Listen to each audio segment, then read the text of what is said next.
Some joke where I gotta get low.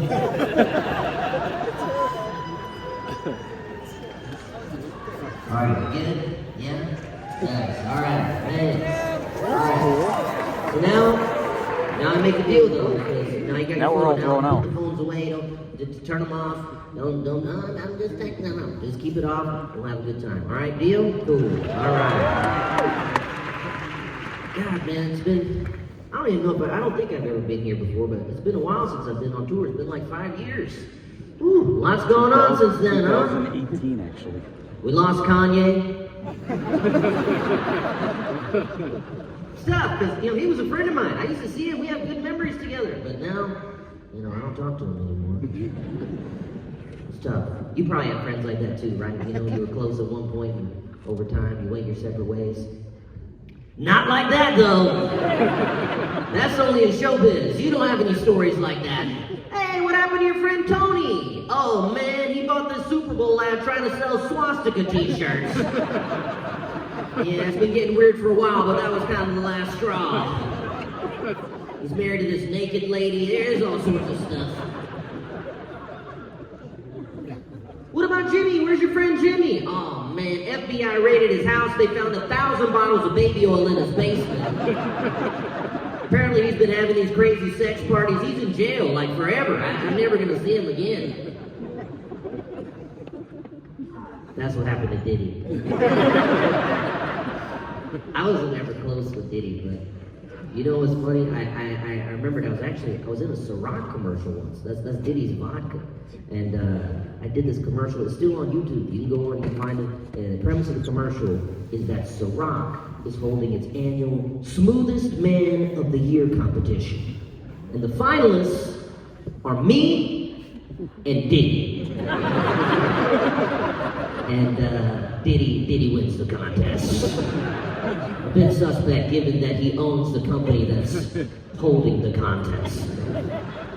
I remember he really wanted me to do this thing, and he was like, "Oh, AZIZ, you can change anything you want if you want to adjust the dialogue, whatever." So I had a line where I had him saying, "Welcome to Ciroctopia." He's like, "I don't want to say that." And I was like, "Really?" He's like, "I'm not saying it." I was like, "All right, damn." So if you're wondering where Diddy draws the line.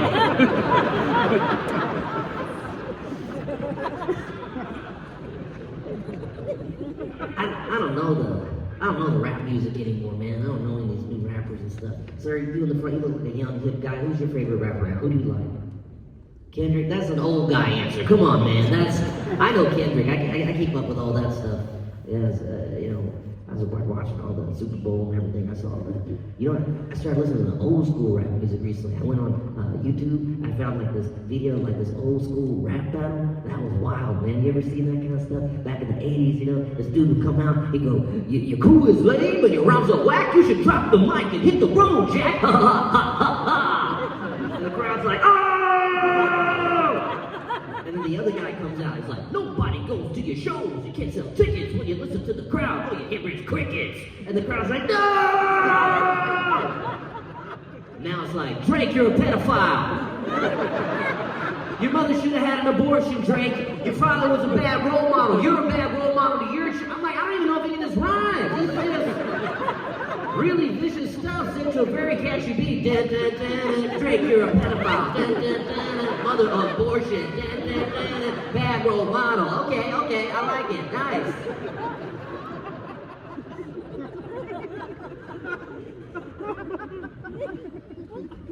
So what's happening with me, man? I got married a couple of years ago.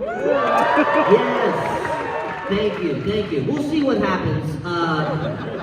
This is the first tour since I've been married. So now you get the material that's like, oh, I love my wife so much. Give me 2 Netflix specials. I'll be out here like, man, you ever been in a custody battle? So anyway, like I was saying, I cheated on my wife with my nanny. And now I'm married to my nanny. I did the right thing. But you know what's weird is once you get married to your nanny, at some point, you gotta hire a new nanny. And you're like, wait, you're not gonna be the nanny? And she's like, no, AZIZ, I'm your wife now. And I'm like, man!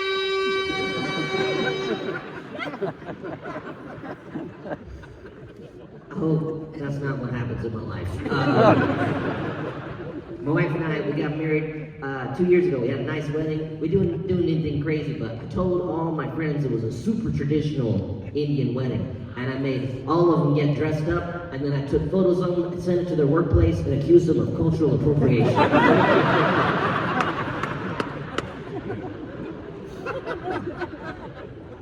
You know what's interesting about getting married? Is there's this weird period, you know, when you're gonna propose and you have the ring, right? And you're the guy, you're gonna know you're gonna do this incredible thing. It's the most romantic thing you can do, right? But your partner has no idea. They're just going about their normal day, right? They're just walking around like, pick up those goddamn towels! You're like, ah, I got a lot on my mind! You still get into fights and all that stuff, right? Like my wife and I, we're on the vacation where I'm gonna propose, right? And we were like at the airport, at the car rental place, fighting about something, and for like 1/100th of a second, I was like, maybe I shouldn't do it. I was ready to bust it out in the argument. Oh yeah, well I'm not gonna propose anymore. Yeah, I got the ring in my bag and everything, but now that you don't think I can drive a manual.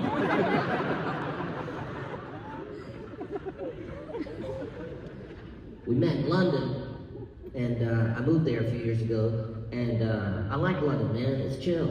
It's nice. It feels very safe there, you know. I ride the tube, you know, that's what they call the subway, and people are so nice on the tube. You know what they do? They have a free newspaper they give out, and what people do is when they finish reading the newspaper, they'll fold it up and they tuck it behind the seat in case maybe the next person forgot to get their own paper. And sometimes I pick it up and I'll read it, and I'm like, oh, that's so nice. You know what would happen if I touched a used newspaper in America, anywhere? I'd get fentanyl on my fingers and then I'd die. I mean, I used to live in New York. When I go back, the subway is too wild, man. There's too much crazy shit going on. Nothing happens on the tube. Even when they try to warn you, it just sounds silly. They go, beware of pickpockets. Pickpockets operating this station. Mind your valuables. Someone might reach in your pocket and grab your things, and then they'll flee the station by opening up an umbrella that turns into a helicopter. If you have a problem, text British Transport 61006. See it, say it, sorted.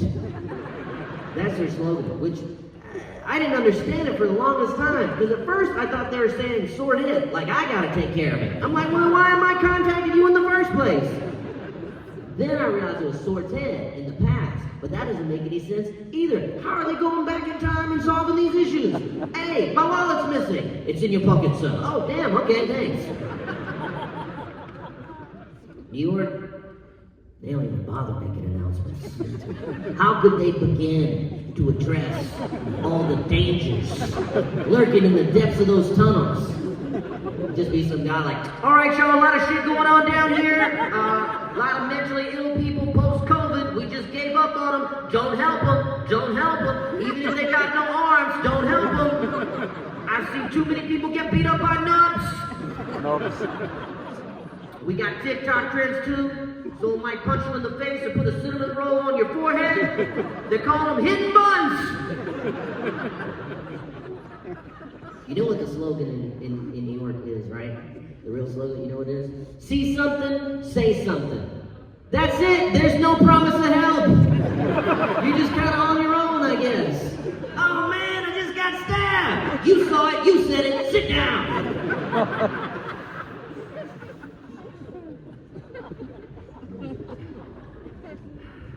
My wife, she's the best though. She works there, that's why we live there.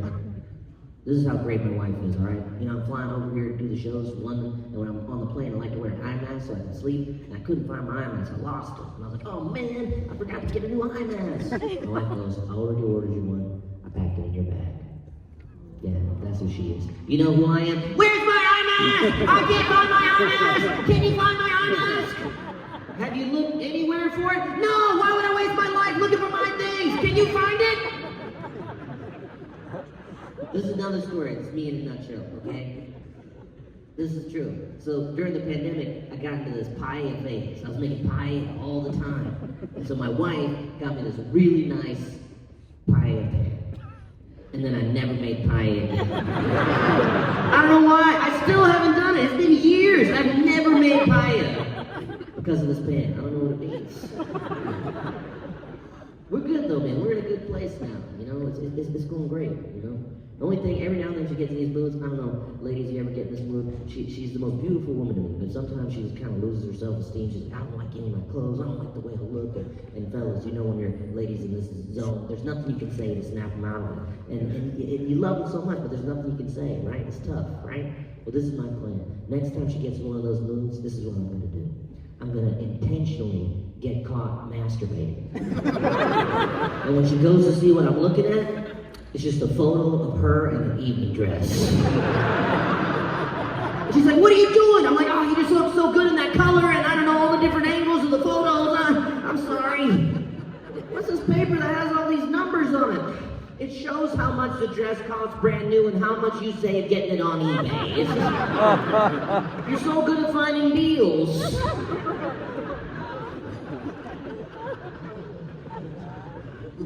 I don't know why she puts up with me, man. She's so wonderful. Some of you are like, I can think of one reason she might be putting up with you, AZIZ.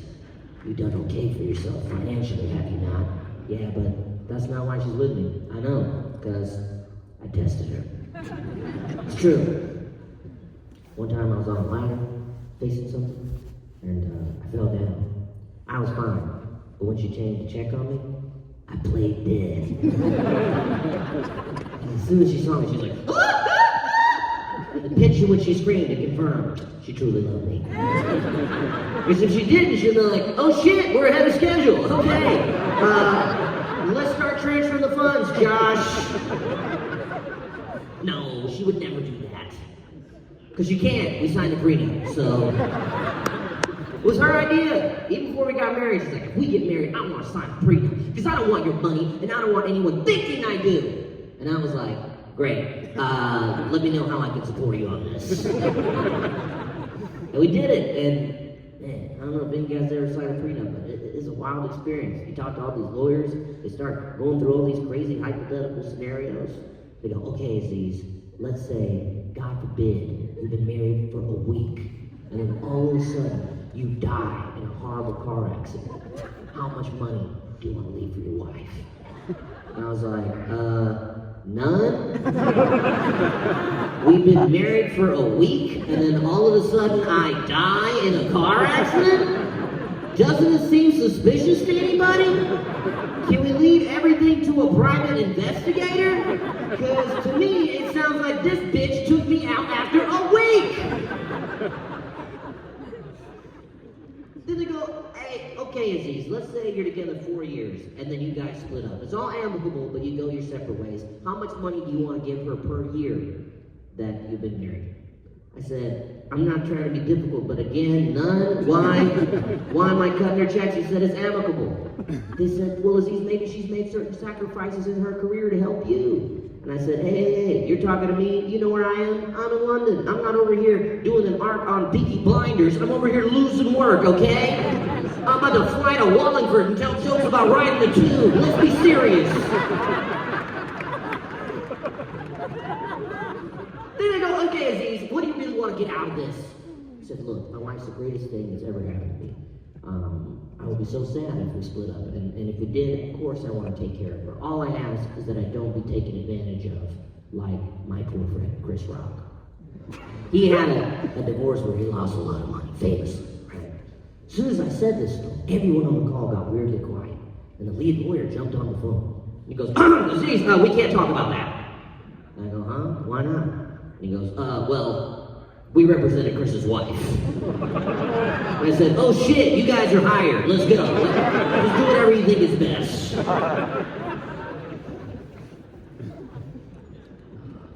My wife,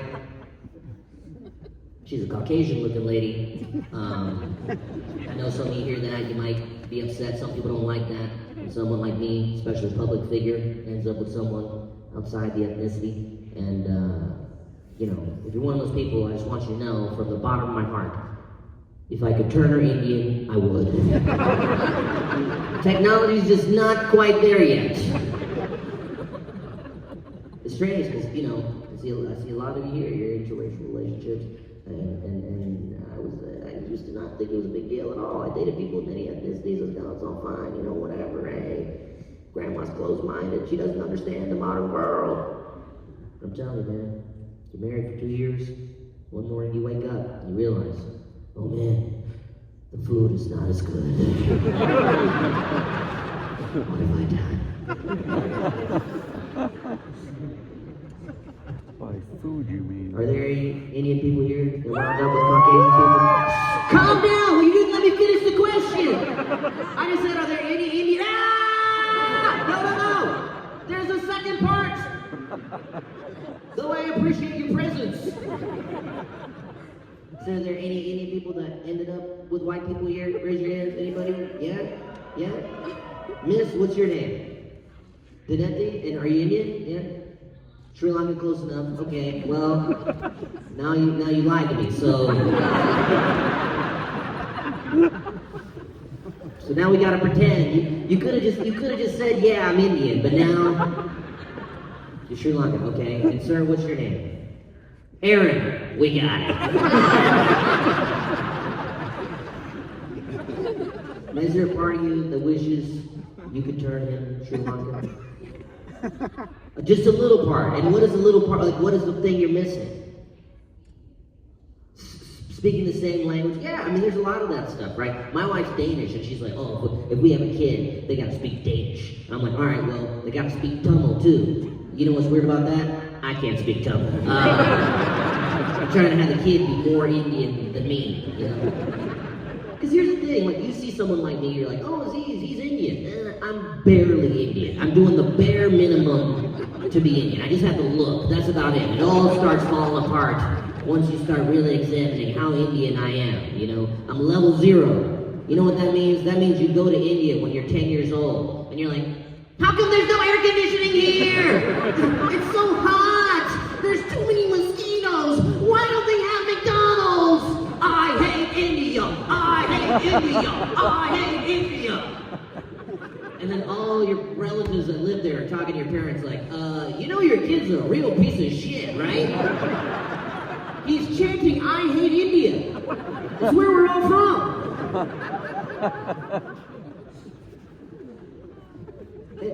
You know, when I get older, I feel like I start worrying that we're losing the culture a little bit. You guys, you both Indian right there? Are you guys together? Did you make a choice to be like, I only want to date Indian people? Did you ever date outside the ethnicity? Yeah, but you just ended up together? Yeah. I got another friend, she's Indian, and she ended up with a white person too, and she's like, AZIZ, you ever worry that, growing up in America, we were in a culture that made us put white beauty on a pedestal, and that's why we ended up with white people?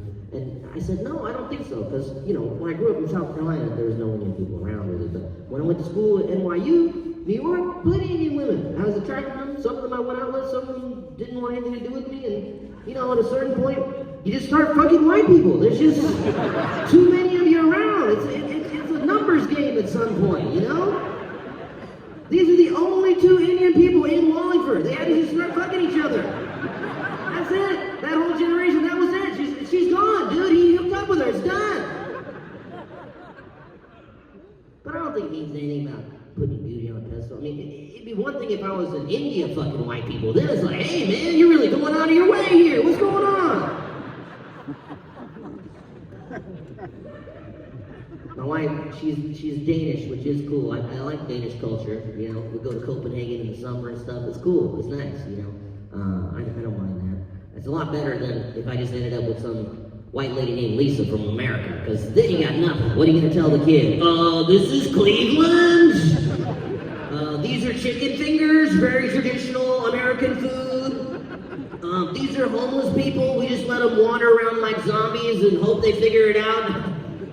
It keeps you on your toes, because you get to the street corner, you're like, whoa, is this gonna get violent? And usually it doesn't, but every now and then, there's the guns. That's another thing about London, man. No guns. So you just breathe easier, because it's never gonna get to that zone, right? You know what I'm saying? Like, whenever I come back here, I'm always on edge. I saw these guys driving in New York. One guy cut another guy off. They got out of their car and they started screaming at each other. You're gonna cut me off like that?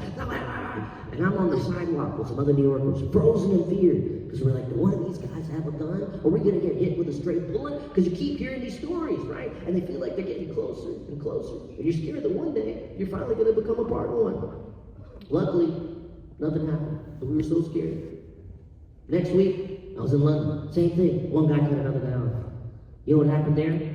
One dude rolled his window down and went, "Horrible driving!" And he kept going.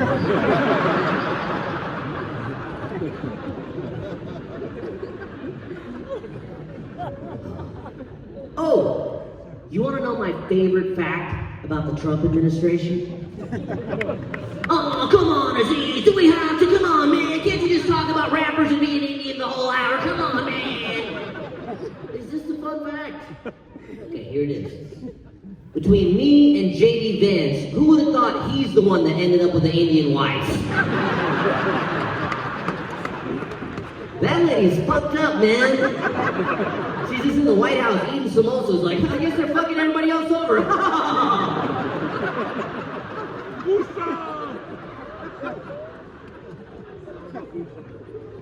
It's crazy, man. People love Trump. I see it on tour. It's wild. I was on a plane last week. I saw a guy, he had a shirt that said, Trump AF.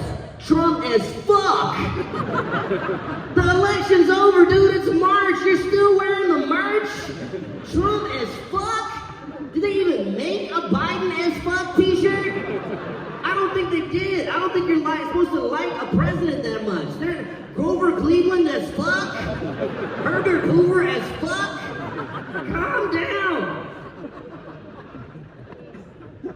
One thing Trump wants to do that I like is he wants to bring the water pressure back. I like that. I'm into that. Because like 10 years ago, hey, what's going on here? And he's going to fix it. He's going to bring the water pressure back. So I like that. I'm really into that. And I also like measles because I think like itchy kids are just funny. It's like, I don't know what's happening.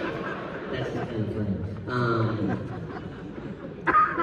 Some people, I mean, and I'm not saying like there's not crazy shit going on, but some people act like he's the first evil president, you know? There's been plenty of evil shit done by presidents. Trump's just the first one to post it on Instagram. You know what I mean? He's got a different vibe. Like Eisenhower, he overthrew a democratically elected government in Guatemala to help the United Fruit Company, right? And he did it quietly with the CIA. It was a covert op, right? If Trump had to deal with something like that, he'd just have a press conference. You know what I don't like, folks? Guatemalans. Useless people, don't care for them at all. You know what I love? Bananas. Wonderful fruit, comes in its own case. I sometimes eat 10, 12 bananas in a day. Sleepy Joe, never had a banana, you saw what happened with him. So what we're gonna do, we're gonna go in there, we're gonna overthrow the government, we're gonna put in a nice government, we're gonna get in more bananas into this country than we've ever had before. The most beautiful yellow bananas you've ever seen. The hue of yellow this country's never seen. The most beautiful, delicious, ripe bananas we've ever had. And those people will love it. They'll start wearing yellow MAGA hats. Make America have potassium again. They'll be at the rallies just eating banana splits. Ah, fuck Guatemala! But that's your problem now. I'm gone.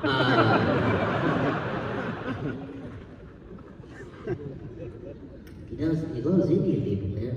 He does, you know. He's got that lady, the vice president's wife. Then there's the FBI guy, Cash Patel, the guy that's like this. That's the guy.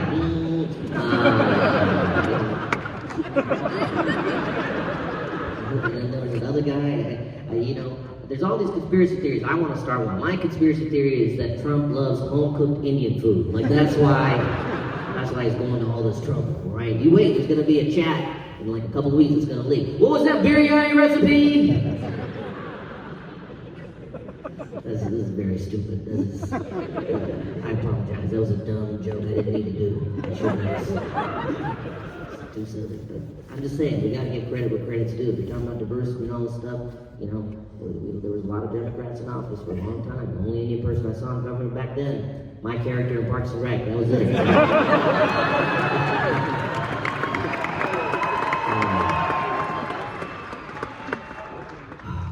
World's crazy, man. Got all this AI stuff. People love it, man. They play with chatbot and that kind of stuff, doing all sorts of fun stuff. You guys use chatbot? Raise your hand. Anybody use chatbot? Raise it. Yeah. What do you use it for, sir? What do you like to use it for? Search for random things? Like, what do you mean? What do you type into it?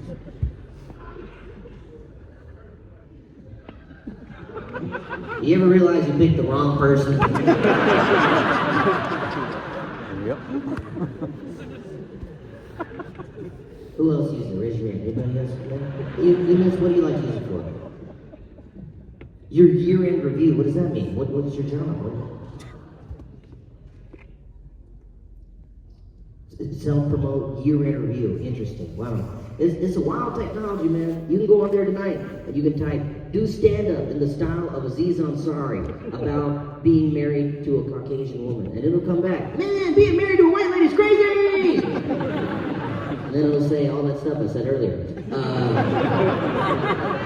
Saves me a lot of time, you know? Doing a whole new hour next week.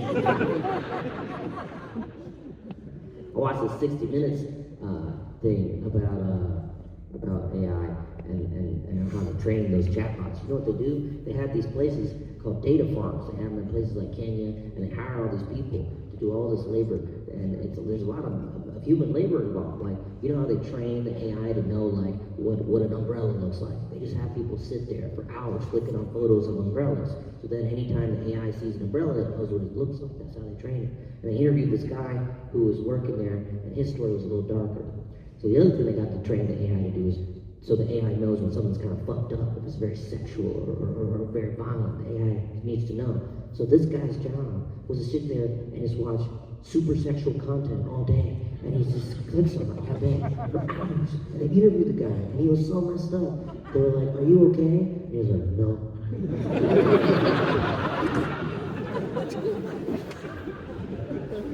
I said, what's changed? He said, I'm traumatized. I used to be a very sexual person. I haven't been intimate with my wife in over a year. So sad. Anyway. Think about that when you're doing your year-end reviews. No, I'm not trying to shame this lady. It's just, with all this technology stuff, they never want to factor in how many humans are really doing all the work and not getting paid. You know what I mean? Like, they have those stores now where they're like, oh, you can grab whatever you want. You can just leave. It automatically knows what to charge you. You know how that works, right? There's just a bunch of Indian dudes watching cameras. They're like, okay, he has 1 potato chips, 1 peanut butter. All these companies like Amazon, at the end of the day, behind all the internet technology, whatever, it's really just what? It's a bunch of dudes driving trucks all day. It's a bunch of people that are driving trucks nonstop, dropping stuff off, whatever we need, screwdriver, spatula, whatever you need. And they just have to keep going and driving and dropping, and they can't stop. They don't even let them take water breaks and bathroom breaks. They gotta pee in water bottles because they just gotta keep dropping stuff off because we need it right away. We've gone crazy. And they give us the option every time, you know? It's just, oh, do you want the spatula in 3 days? What am I, a fucking asshole? 8 hours and 48 minutes, let's go! And sometimes it doesn't show up, and you're like, what is happening right now? I thought promises were made! I got an omelet that's half cooked in the other room and no utensil to flip it over. Where are you, Amazon man?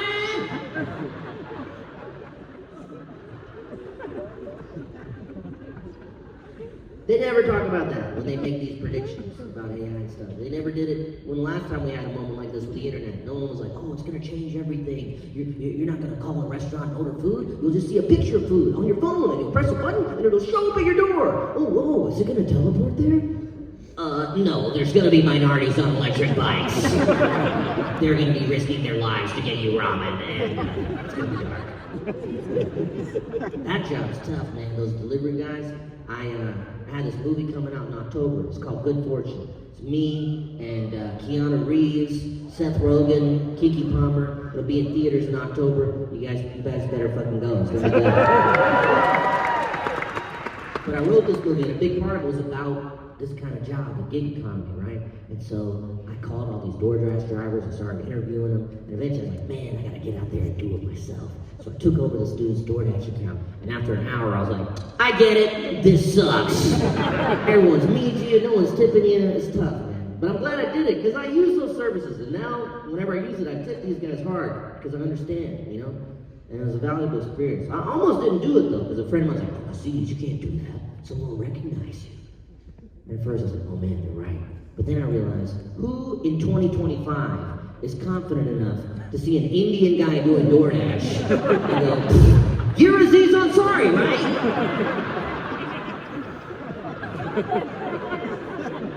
So that was fine.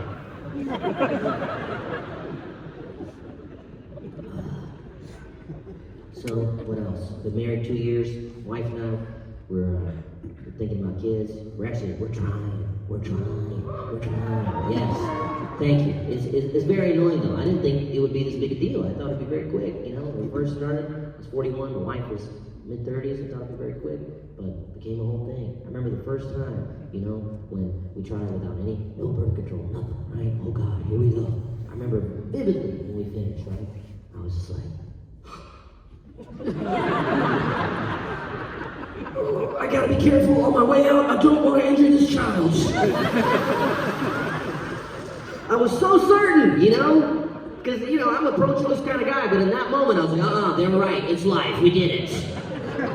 But of course, nothing happened. You know, she didn't get pregnant. I just put some goo in my wife. That's all that happened, right? And then you do that for a few months, nothing's happening. Eventually you gotta go to a fertility doctor and then, okay, let's look at the numbers here. Just keep fucking. Okay, thanks. Doctor.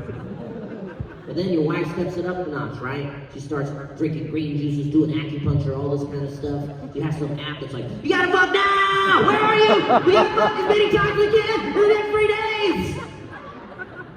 Usually ends up being like twice. And my wife has to do all this weird stuff now. Like, you know what she has to do? Whenever we finish, she has to lay back with her arms and legs in the air for 15 minutes. Like a beetle that's been flipped over on the sidewalk.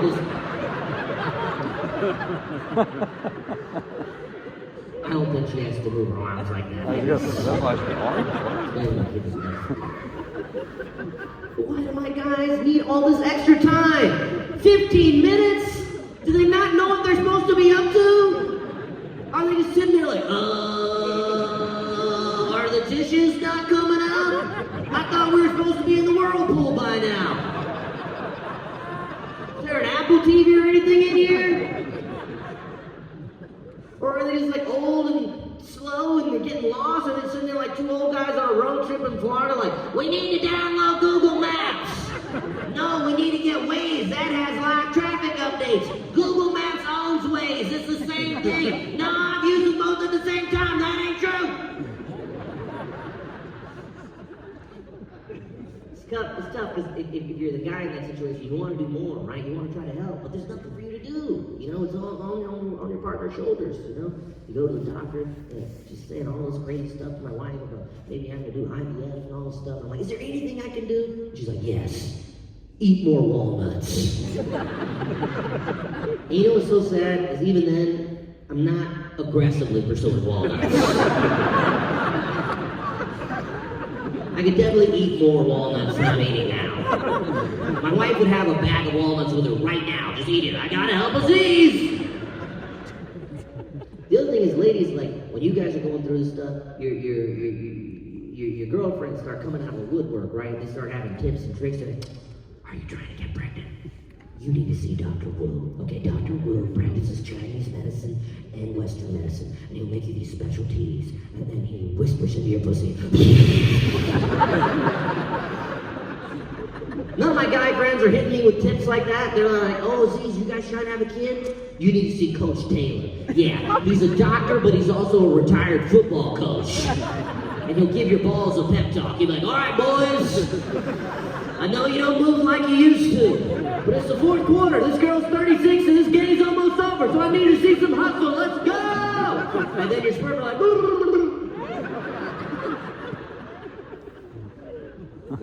none of that. There's nothing for me to do.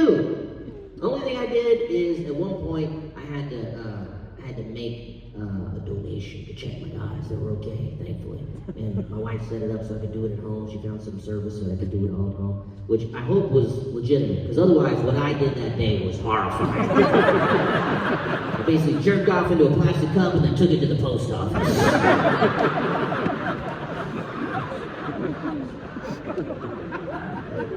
And then the other thing I had to do is, this is true, I'm gone for a few months to do the tour, right? So before I left, I froze my guys. And that I had to do it at the clinic, man. And that was weird. That was in London too. You know, I go in there, the guy's like, all right, sir, do your business in the company. When you finish, press the button in the corner, pornography if you need it. So silly, right? I go in this room like, oh, it's pornography, I'm gonna get this done and get out of here, you know? And there's signs, wash your penis here. I'm like, I'm not touching anything. And I try to get it going, right? I'm starting off, I'm trying to get it going. But I can't, it's too weird. Too clinical in there. It's all strange. Plus, you're trying to do it in this little cup. That's not what we do, right? Guys don't jerk off in the espresso cups, you know? And when you're at home, you're in the shower, you're trying to get it everywhere. Like, ah!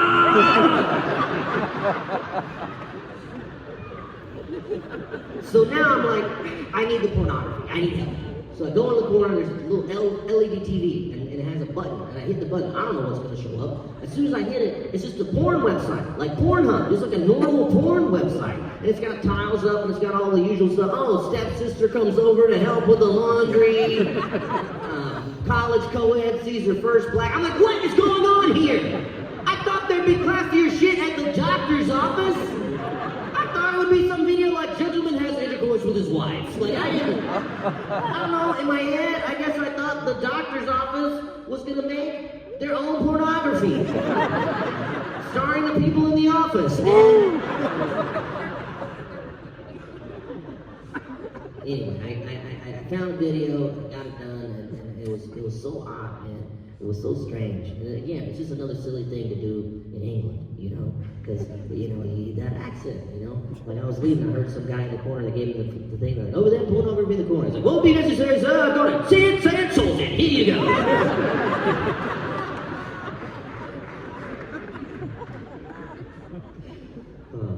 It's so weird I'm talking to guys about this stuff.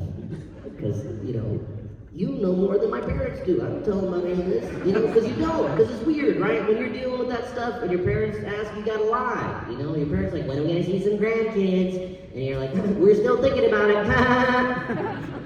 No one's ever like, we're fucking all the time, leave us alone.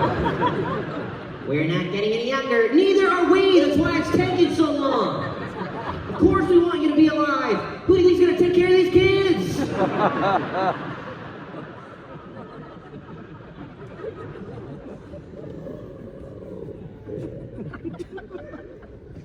That accent though, man, I thought about this, We stay in London, we have a kid in London, my kid's gonna have a British accent. I don't know about that.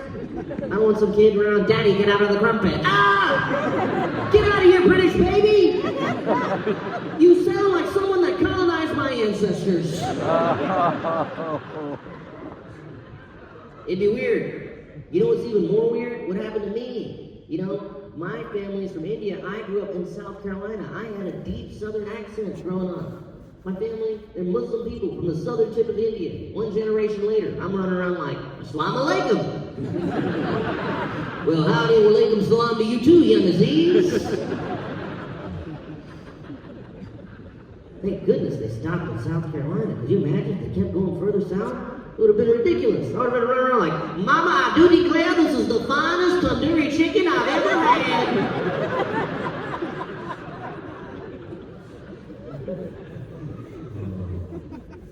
You know what else weird? Thought about this. We have a kid. I don't know what race the kid will be. I don't. For a long time I thought, we'll just have a little beige baby. No, you don't know how much chocolate syrup's gonna get in the milk.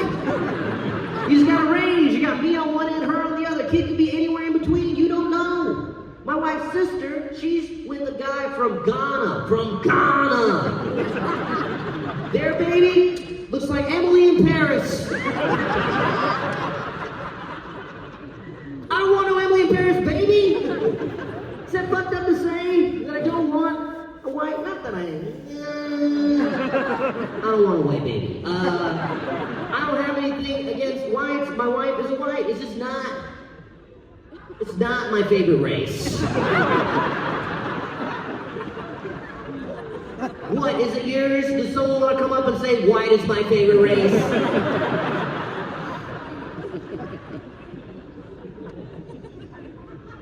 You know what it is?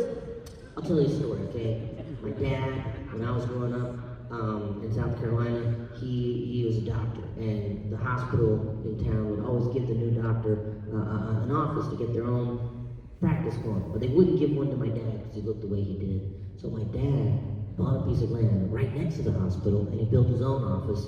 And in a couple of years, he actually ended up becoming chief of staff at the hospital. Pretty cool, right? White babies don't have stories like that. There are stories like, here's your office, thank you!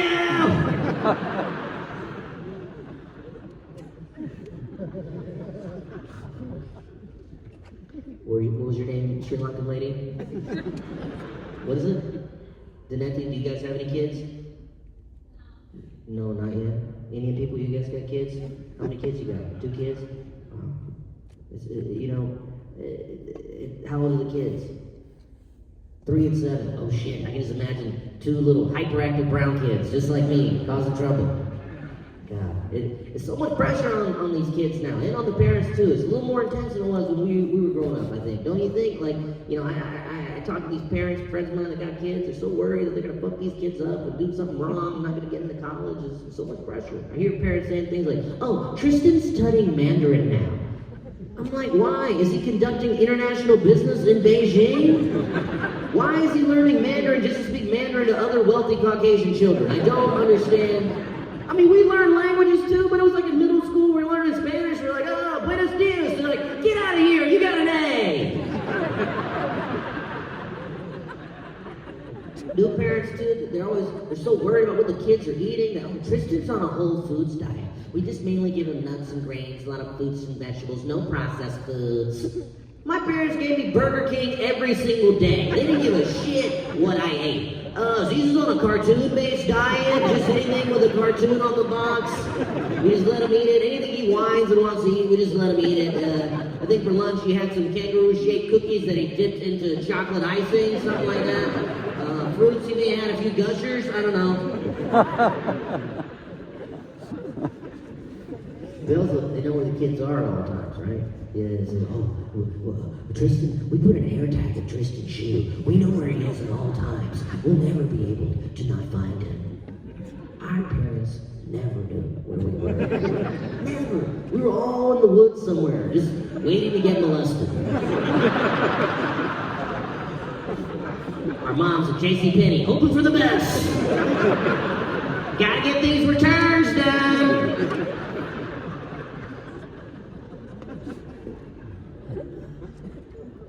Other thing, think about when you're meeting, you got 2 different kind of ethnicities going on. You got to think about what are you gonna name the kid, because you got 2 things going on.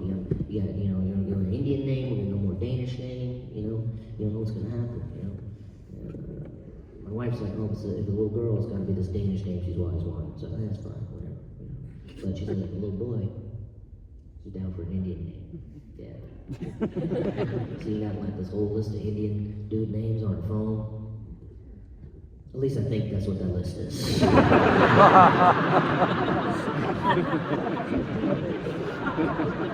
out of town a lot, so. But you know what I'm talking about? Where you got sometimes you gotta duke it out about the names, Any of you guys had kids, had to do that kind of shit? Yeah? Anybody? Yeah? You guys there? What's your name, miss? Nicole, and what's your ethnicity? Boy, wait, no, I said, what's your ethnicity? Huh? Italian, and sir? Irish? And you guys had to duke it out on whether it's going to be an Irish name or an Italian name? This was a real problem? How many kids were there? 3? So what's the first kid? Boy or girl? What's his name? Matt? Oh shit, you lost! Or did you? I don't know! I mean, Mateo, and then Matthew, that's Irish? This is not what I'm talking about, lady! But let's keep going. Second kid, what, boy or girl? Huh? Girl, what's her name? Michaela. Again, I don't know who won! Is that Irish? Okay, and the third kid, boy or girl? Yeah, and what's her name? Olivia?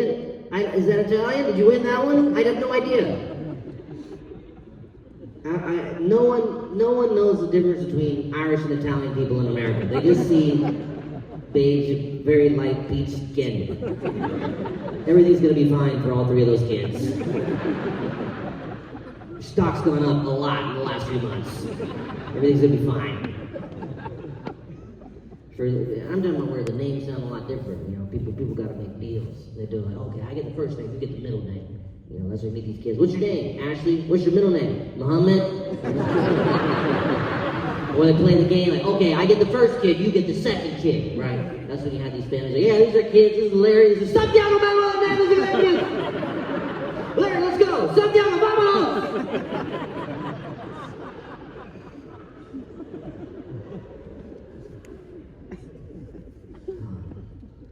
You know what's crazy is the new dads.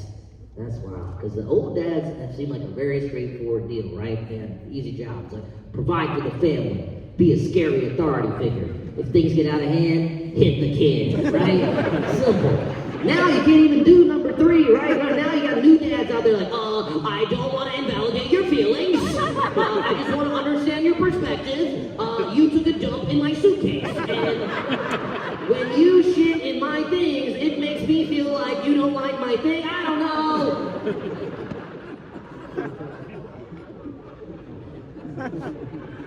Scariest thing in the world, I got some friends that got teenage daughters. It's the most terrifying thing I can imagine in my life. Because again, old dad's very simple, right? Okay, Dad, I'm going to the movies. Not in that dress, you nut. You know the rule, nothing above the knee. Okay, Dad, I'll change. New dads are out there like, you have an OnlyFans page, and I think it's great that you're so comfortable with your body and that you're an entrepreneur, and I'm so proud of you, but I don't think I can subscribe.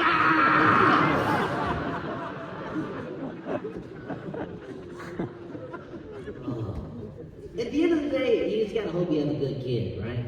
Because when you're me, you know, you meet your friends' kids, and some kids you meet, you're like, oh my God, like, this is amazing. Could you imagine our version of something like this? This is so cool, right? But then you meet other kids, you're like, oh, not that. That would be horrible to have a kid that acted like this kid. You know what I'm talking about? Those shitty kids? You know the kids, the shit kids? You know what I'm talking about? You give those parents enough wine, they'll tell you, they're like, yeah, we don't like him. What do you want us to say? I mean, you're around him, he stinks. The shitty parts of me, shitty parts of her, and all the shitty stuff came together. We have a shit kid. What do you want us to do? And if you have a shit kid, you just gotta fuck, because you can't, like, stop doing it. You gotta keep doing it. You still gotta give it 100%. You still, you know, I got some friends that got a kid named Martin. He sucks. But they gotta take care of him. They gotta do everything. They're always taking him to different levels. They're just driving this kid around constantly. Oh, Martin's got painting class. Oh, Martin's got to study for his drama lesson. Oh, Martin's studying violin. One day I finally get to meet Martin, and I'm so psyched, because I'm expecting like some sort of Renaissance man, you know? I expect him to be just listening to classical music, painting some sort of landscape out his window or something. No, he's just watching YouTube. Doesn't want to talk to me at all. His mom's like, say bye, Martin. Say bye to AZIZ. Say bye. He's leaving. Say bye to him. Say bye. He looks over, he's like, bye. And I'm like, well, fuck you too, Martin. I don't want to be friends with you anyway. I only know you because you happen to pop out of the pussy of a friend of mine, okay?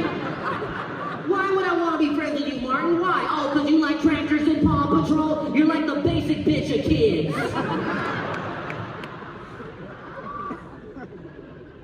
I got another friend, I got a kid named Nelson. And I remember I met Nelson, and he was playing a Nintendo Switch. And I go, oh, hey, you ever play Mario Kart? He's like, why would I play Mario Kart? I'm 7. Who is this guy? And he walked away. Next day, I see him again. We're all going to dinner together. As soon as he sees me, he goes, oh, this guy again? So we go to this friend's house, and they got some kids too. But these kids are a little older than Nelson. And right away I can tell, they decided they were gonna bully the shit out of Nelson. And I'm like, yes. And they go after him hard, man. They got water guns and stuff. They're soaking him. He's crying and stuff. And at a certain point, the parents are like, guys, calm down. It's gotta stop. And these are modern bullies. So they're like, no. We took it too far. We're gonna make it right. Don't worry. They go over. They start talking to Nelson and see him. They're just chat. And then Nelson sticks his hand out to shake their hands. And they grab his hand and they put it on their nuts. Then they go back to the parents. They're like, he's touching us in inappropriate places. It was a pretty good bit. And when we left, Nelson was damn near in tears, man. This kid was so upset. He was like, I just don't understand why people have to be mean. Like, why would someone be mean? Like, why are people mean? I was like, I don't know, man. The other day I asked some kid if he played Mario Kart. He's like, why would I play Mario Kart? I'm trying. And he got what I was doing. He smiled a little bit. Before I left, he came up to me. And he did this on his own. His mom didn't tell him to do it. He came up on his own. And he goes, I just wanted to say that I'm sorry I was mean to you. Yeah, and I grabbed his hand and put it on my nose.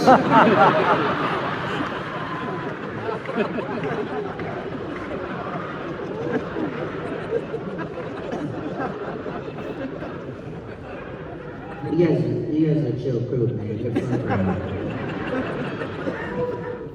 Can I tell you something? We keep it in the room. It doesn't leave the room. We got the phones on, everything just between us. Can I tell you this? Okay. I gotta get this. I gotta tell you this. I haven't really told many people this, but I gotta tell you, okay?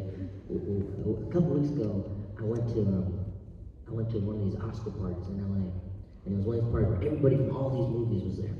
And I go to this party, and I see this woman from that movie, Amelia Perez. You know what this movie is? It's a Netflix movie that came out, and the premise of the movie is there's a trans actress, and she plays a man in the beginning of the movie who's like an evil cartel boss who wants to have the sex change offers. And then he becomes this older abuela type, and he's trying to like sneak and play with his kids, and the movie becomes like this weird Mexican Mrs. Doubtfire. And the whole movie's a musical, and it got nominated for 13 Oscars. None of this makes sense, but it's all true, right? So this woman becomes the first trans woman ever nominated for an Oscar. But then like 2 days later, they found all these tweets where she said all this fucked up stuff over the years. So everyone now hates this woman. She's a pariah. Like Netflix didn't even want her to come to the Oscars. It's bad. And I see her at this party. And she's just dancing by herself. No one's talking to her. No one's paying her any money. And I felt bad. I was like, you know what? I'm just gonna be nice to this lady. So I go over and I start talking to her. I'm like, hey, how are you doing? She's like, oh, hi. We start talking. She's like, oh, my friends are in the photo booth taking pictures of myself. And I'm like, oh, okay. And we start chit-chatting. And eventually I'm like, hey, I just want to let you know, I thought you were great in the movie. She goes, what? I said, I thought you were great in your film. She goes, I'm not who you think I am. And I said, what? And she goes, what movie do you think I was in?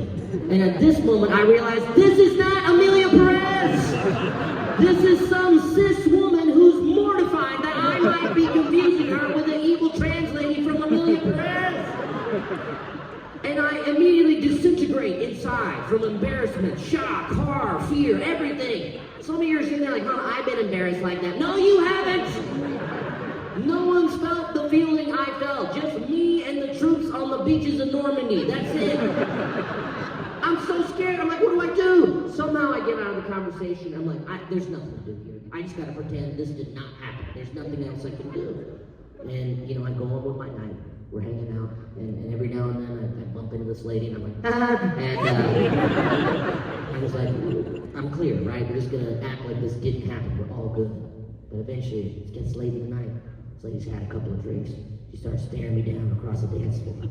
She's like, you, 1 minute. She starts walking over to me. I'm like, what the fuck is she gonna say? She gets up to me, she's like, hey, I just wanna let you know, I don't appreciate what you said to me. And I said, what? She said, earlier, what you said was good in the movie. And I said, I'm not who you think I am. And she said, what? And I said, there's a guy here who thinks you look like the woman from Amelia Perez. And then I pointed at Kumail Nanjiani.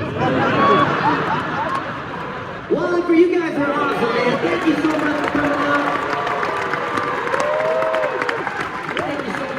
This video, I hope to see you again soon.